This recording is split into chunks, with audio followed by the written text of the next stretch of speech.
ठंड में छत पर सोने वाला गांव। उत्तर भारत के एक छोटे से गांव सुखपुर में सर्दियां बहुत कड़ी पड़ती थी। दिसंबर का महीना आते ही ठंडी हवाएं हड्डियों में चुभने लगती। रात होते होते कोहरा इतना घना हो जाता कि सामने खड़ा आदमी भी ठीक से न दिखे। लेकिन इस गांव की एक अजीब सी परंपरा थी। चाहे कितनी भी ठंड हो, लोग रात में छत पर ही सोते थे। गांव के बुजुर्गों का मानना था कि छत पर सोने से हवा साफ रहती है, बीमारी नहीं होती और नींद भी अच्छी आती है।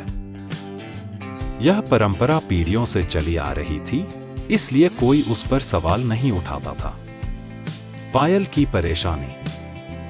पायल इसी गांव के एक साधारण किसान परिवार की बहू थी।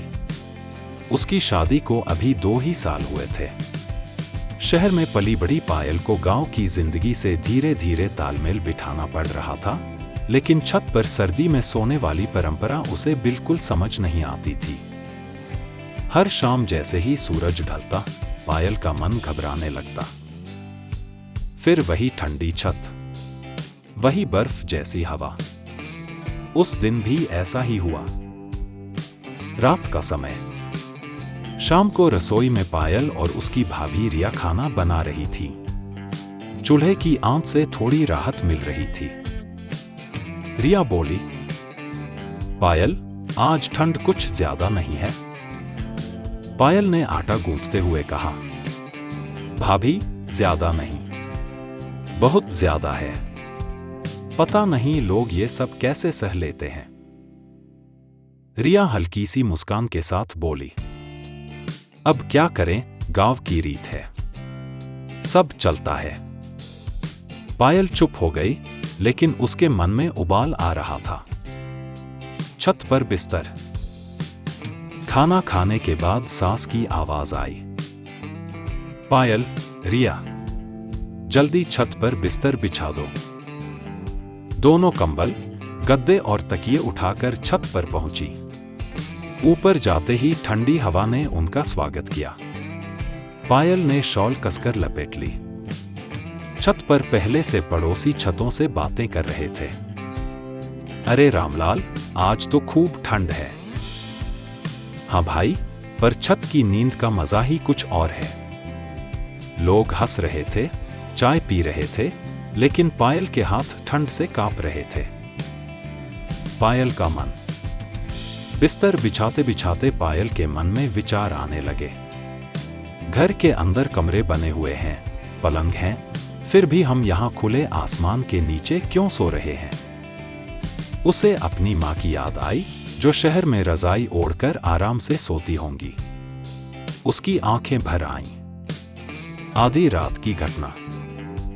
रात के करीब 2 बजे पायल की नींद खुल गई। ठंड इतनी थी कि दांत बज रहे थे। कोहरा इतना घना था कि चारों ओर सफेदी ही सफेदी दिख रही थी। उसी समय उसने देखा कि गांव के बुजुर्ग दादी अम्मा जोर जोर से खांस रही थी। पायल घबरा गई। उसने तुरंत सबको जगाया। दादी की तबीयत ठीक नहीं है। सब लोग इकट्ठा हो गए। दादी का बदन बर्फ जैसा ठंडा था। अंदर ले जाना। तुरंत दादी को नीचे कमरे में ले जाया गया। आग जलाई गई और गर्म दूध पिलाया गया। थोड़ी देर बाद उनकी हालत संभली।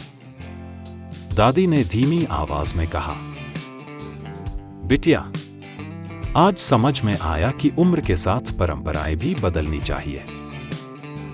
यह सुनकर सब लोग चुप हो गए। सुबह की बात। सुबह पंचायत बैठी। पहली बार गांव में इस परंपरा पर खुलकर चर्चा हुई। पायल ने हिम्मत करके कहा, परंपरा अच्छी होती है, लेकिन अगर वो किसी की सेहत और जिंदगी पर भारी पड़े तो उसे बदलना भी जरूरी है। कई लोगों ने सिर हिलाकर सहमति जताई। आखिरकार फैसला हुआ कि सर्दियों में लोग घर के अंदर सोएंगे।